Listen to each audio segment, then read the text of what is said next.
Hello everyone, good morning. Welcome back to my channel. I hope आप सभी मस्त और स्वस्थ होंगे। तो जी आज के व्लॉग की स्टार्टिंग कर रही हूँ मैं मॉर्निंग से। और अभी जो है ना मैं बच्चों को छोड़कर आ गई हूँ स्कूल। और उसके बाद जो है ना बहुत सारे मेरे काम होते हैं जो मैं उनके जाने के बाद करती हूँ। बाकी जो है क्लीनिंग वाला काम आप सभी को पता ही है कि मेरा मॉर्निंग में ही हो जाता है उठकर। और अब जो है ना मुझे छोटे-मोटे जो काम होते हैं जो दिखाई नहीं देते हैं, बट इन कामों को करने में भी ना टाइम लगता ही है, तो उन कामों को ना मुझे अभी जो है ना कंप्लीट करना है। तो सबसे पहले तो मैंने यहाँ पर जो है ना ब्लैंकेट वगैरह उठा के ना अच्छे से फ़ोल्ड करके रख दी है। क्योंकि ब्लैंकेट मैं इसलिए नहीं रखती हूँ क्योंकि जब तक बच्चे स्कूल ना जाए ना मैं आजकल उनको ब्लैंकेट में ही नहला-धुला के बिठा देती हूँ, ताकि जो है ना बच्चों को ठंड ना लगे। तो बस जी ब्लैंकेट मैंने रख दी थी। उसके बाद जो है ना बहुत दिन हो गए हैं मैंने बेडशीट भी चेंज नहीं करी। और जब तक मैं बेडशीट को चेंज ना करूँ ना तो मुझे ना बड़ा अजीब-सा लगता है। जबकि बेडशीट जो है ना विंटर सीज़न में इतनी गंदी नहीं होती है जितनी गर्मियों वाली बेडशीट जो है ना ज़्यादा गंदी हो जाती है। विंटर वाली बेडशीट जो है ना गंदी नहीं होती है, बट फिर भी मन होता है ना, मानता ही नहीं है कि होता है कि अपनी बेडशीट को चेंज कर लें। तो यहाँ पे जो है ना मैं बेडशीट को भी चेंज कर लूँगी। साथ-साथ जो है ना मैंने सोचा अपने रूम की जो है ना डस्टिंग भी कर लेती हूँ। क्योंकि डस्टिंग जो है ना मैं कभी-कभी 1 दिन का गैप दे देती हूँ, बट मैं ज़्यादा गैप देना नहीं चाहती हूँ क्योंकि इससे क्या होगा ना मुझे और भी ज़्यादा मेहनत करनी पड़ेगी। अभी जितनी हल्की-फुल्की जो डस्ट होती है ना वही मैं साफ़ कर लेती हूँ, ताकि जो है ना 10-15 मिनट का काम मेरा 5 मिनट में ही कंप्लीट हो जाए। तो बेड की डस्टिंग करने के बाद जो है ना मैं अब कर दूँगी ड्रेसिंग टेबल की डस्टिंग। और ये जो रूम है ना इस रूम में हम ज़्यादा मतलब रहते हैं।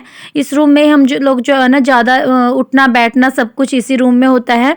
बाकी जो टीवी वाला रूम है वहाँ पर जो है ना बहुत कम ही जो है ना हम लोग जाते हैं। तो ज़्यादातर ना हम यहीं पर बैठते हैं, यहीं पर हमारा डाइनिंग टेबल है तो यहीं पे ही खाना वगैरह भी हो जाता है। तो इस रूम में जब हम ज़्यादा यूज़ करते हैं ना तो जो गंदगी होती है ना वो भी उसी रूम में ज़्यादा रहती है जिस रूम में हम ज़्यादा रहते हैं। और उस रूम को हमेशा नीट एंड क्लीन रखना भी जो है ना हमारी ज़िम्मेदारी होती है। छोटी-छोटी डस्ट जो होती है ना वो आ ही जाती है, हम चाहे अपने घर को कितना ही क्लीन रखें। तो बस हमने जो है ना डस्टिंग मैंने अच्छे से कर ली थी, पूरे अच्छे से मैंने बेड को क्लीन किया। उसके बाद जो है ना ड्रेसिंग टेबल को क्लीन कर दिया। क्योंकि जब भी मेरे इस रूम में एंटर करते हैं ना सबसे पहली नज़र बेड और ड्रेसिंग टेबल पर ही पड़ती है। तो बेड और ड्रेसिंग टेबल है ना हमेशा साफ़ रहना चाहिए। इससे जो है ना मेरा घर जो है ना मेरा रूम जो है ना पूरा साफ़ लगेगा। अगर मेरा बेड ही और ड्रेसिंग टेबल ही सेटिंग अच्छे से ना करी हो ना तो लगेगा कि पूरा घर ही जो है ना गंदा है। तो मेरी कोशिश यही रहती है कि मैं बेड ड्रेसिंग टेबल को अच्छे से क्लीन रखूँ। तो जी यहाँ पे दोनों रूम की जो है ना मैंने बेडशीट चेंज नहीं की है, सिर्फ़ एक ही रूम की चेंज की है। क्योंकि मैंने आपको बताया था कि टीवी रूम में हम कम जाते हैं तो बेडशीट वगैरह भी ना इतनी गंदी नहीं होती है, ना ही इतना यूज़ करते हैं। तो उस रूम की बेडशीट को मैंने ऐसे ही फ़िलहाल झाड़-झूड़ के अच्छे से सेट करके रख दिया है। और इस वाले रूम की बेडशीट को तो मैंने बहुत अच्छे से जो है ना झाड़ कर चेंज कर ली है बेडशीट भी। और अब जो है ना मैं कर लूँगी डस्टिंग।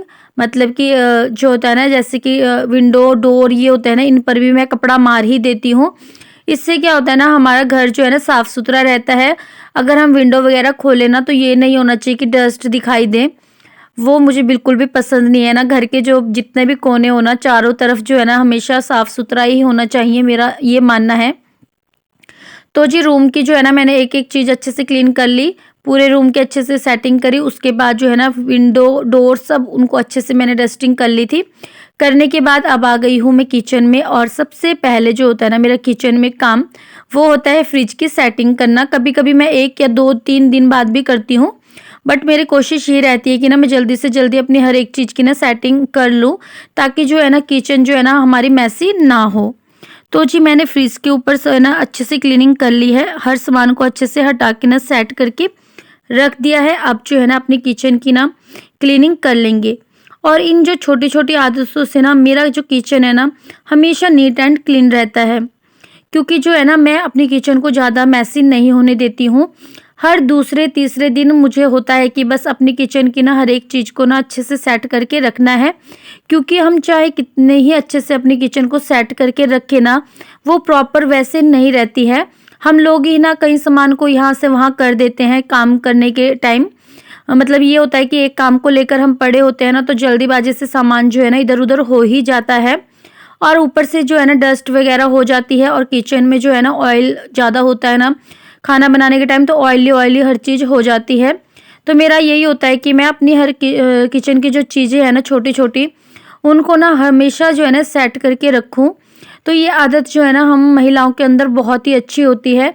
ऐसा नहीं होना चाहिए कि दिवाली एक बार साल में दिवाली आई तो ही हम अपने घर की जो है ना साफ-सफाई एक ही बार करेंगे। उससे क्या होता है ना हम बहुत ज़्यादा ना थकान महसूस करते हैं और इससे जो ये छोटी-छोटी आदतें होती है ना हमारी कि लगे हाथ हर दूसरे तीसरे दिन अपनी किचन को क्लीन करना, घर को अच्छे से चमकाना, विंडो डोर में कपड़ा मार दो, डस्टिंग कर लो अच्छे से।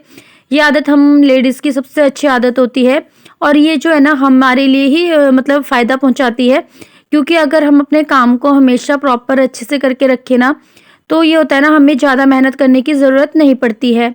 और अगर हम अपने कामों को ये सोचें ना कि आज नहीं कल, कल नहीं परसों, ऐसे करते-करते मंथ निकल जाते हैं और फिर जब हम अपने किचन या रूम की सेटिंग करते हैं ना, तो पूरा एक दिन जो है ना उसी में चला जाता है और फिर उसके बाद जो है ना हम बहुत ज़्यादा थकान महसूस करते हैं।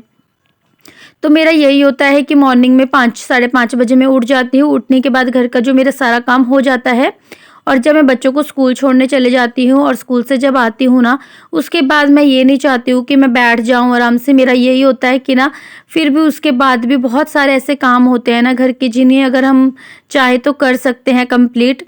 तो मैं काम को ढूँढ ही लेती हूँ कहीं न कहीं से कि आज जो है ना मैं इस काम को लेकर बैठ जाती हूँ। उससे ये होता है ना अपने घर के अंदर ही हमारा टाइम पास भी अच्छे से हो जाता है। साथ में हम लोग जितना काम करते हैं ना उतना ही हमारी बॉडी जो है ना फ्रेश रहती है, चलती है। जितना हम सोते रहेंगे ना हमारी बॉडी भी ना उतनी ही ज़्यादा लेज़ी हो जाएगी और फिर जो है ना काम करने का इंटरेस्ट भी नहीं आएगा। काम करते रहेंगे तो देखना इंटरेस्ट भी हमेशा बना रहता है। तो यहाँ पे जो है ना मैंने अपनी किचन की सेटिंग कर दी है, थोड़ा बहुत सामान को भी ना इधर-उधर सेट कर दिया है। इससे क्या होता है ना किचन थोड़ा अलग-अलग लुक देती है और देखने में भी अच्छा लगता है।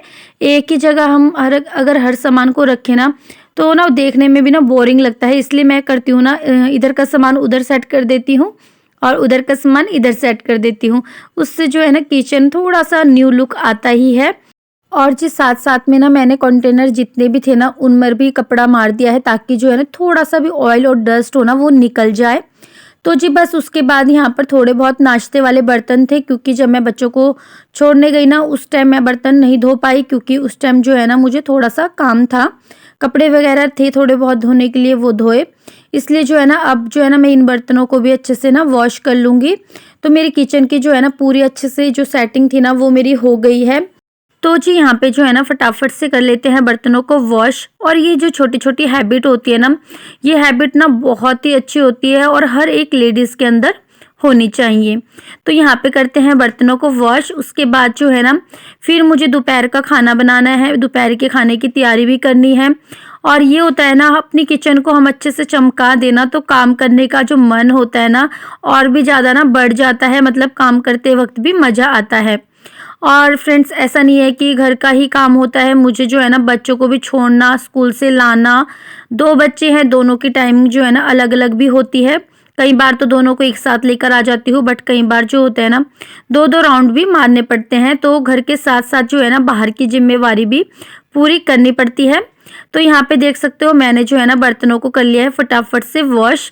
और जब भी बर्तनों को हम वॉश करते हैं ना उसके बाद जो भी कपड़ा हम किचन का यूज़ करते हैं ना किचन की क्लीनिंग के लिए या रूम की डस्टिंग के लिए, उस कपड़े को भी ना साथ के साथ अगर हम थोड़ा-सा साबुन लगा के ना वॉश कर लेना, उससे ये होता है कपड़ा भी साफ़ हो जाता है, साथ में उसमें जो स्मेल होती है ना वो भी नहीं आती है। तो मेरा यही होता है जिस दिन मैं साफ़-सफ़ाई करूँ ना उसी टाइम मैं कपड़े को भी ना अच्छे से साफ़ कर लूँ। तो यहाँ पे मैंने ना साबुन से जो है ना जितना भी मैं कॉटन के कपड़े यूज़ करती हूँ ना किचन क्लीनिंग के लिए एंड रूम की डस्टिंग करने के लिए, उसको मैंने जो है ना अच्छे से साबुन से वॉश कर लिया है, ताकि जो है ना इसमें से स्मेल ना आए। और अगर स्मेल आएगी ना तो पूरे किचन में ही जो है ना स्मेल हो जाएगी। और अगर ये कपड़ा ही हमारा क्लीन ना होना तो हम चाहे जितनी मर्जी डस्टिंग करें, फर्नीचर हो या गैस ओवन हो, कुछ भी जो है ना अच्छे से क्लीन नहीं दिखेगा। और जब ये कपड़ा हमारा साफ़ रहता है ना तो हम कहीं पर भी इसका यूज़ करें ना तो वो चीज़ भी जो है ना चमक जाती है। तो बर्तन धोने के बाद जो है ना मेरा काम होता है किचन में सिंक को क्लीन करना। तो सिंक को देखकर आप सोच ही रहे होंगे ना सिंक कितनी शाइन दे रही है, टैप वगैरह कितने शाइन दे रहे हैं, बिल्कुल न्यू लग रहे हैं। ये भी हम लेडीज़ के हाथ में ही होता है, हम चाहे तो अपनी किचन को साफ भी रख सकते हैं और हम चाहे तो अपनी किचन को मैसी भी रख सकते हैं। ये हैबिट होनी चाहिए, जब भी बर्तन धोते हैं ना अपने टैप एंड सिंक को ना थोड़ा सा 2-3 मिनट दे के ना उसको भी साफ़ कर लें। उससे जो है ना हमारे किचन के टैप वगैरह भी ना एकदम चमकदार शाइन देते रहेंगे। उसके बाद जी किचन के ऊपर की सफाई तो हो जाती है, बर्तन भी धुल जाते हैं, लेकिन बर्तन धोने के बाद जो पाइपलाइन होती है ना वहाँ से थोड़ा-थोड़ा ना जो पानी होता है ना वो ओवरफ्लो हो जाता है ना, तो पानी जो है ना बाहर की तरफ को आता है और फिर ना अगर हम उसे क्लीन ना करें ना तो स्मेल सी भी आने लग जाती है। तो जब भी मैं बर्तन वॉश कर देती हूँ ना दिन में एक बार वहाँ की भी क्लीनिंग कर देती हूँ। तो जी अब लास्ट काम है किचन की मॉपिंग करना और यहीं से ना मेरा आज का जो काम है ना कंप्लीट हो जाता है। तो जी आज आपको मेरी ये छोटी सी किचन क्लीनिंग की वीडियो कैसी लगी कमेंट करके ज़रूर बताना। तो जी मैं आज के व्लॉग को भी यहीं पे एंड करती हूँ। आशा करूँगी आपको मेरी वीडियो अच्छी लगी होगी। मिलूँगी नेक्स्ट व्लॉग में, तब तक के लिए बाय।